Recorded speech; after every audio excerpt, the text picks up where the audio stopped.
कुचकुम्भविभूषिता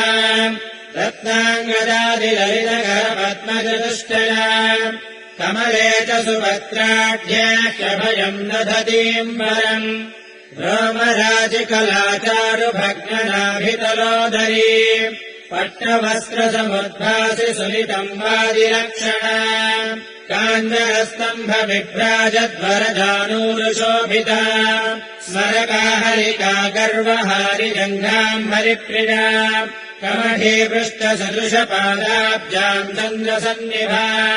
पङ्कजोदरलावण्यसुन्दराङ्घ्रितराम् श्रियम् सर्वाभरणसंयुक्ताम् सर्वलक्षणलक्षिताम् पितामहमहाप्रीताम् नित्यदुक्ताम् हरिप्रियाम् नित्यम् कारुण्यललिताम् कस्तूरीलेपिताङ्गिकाम् सर्वमन्द्रम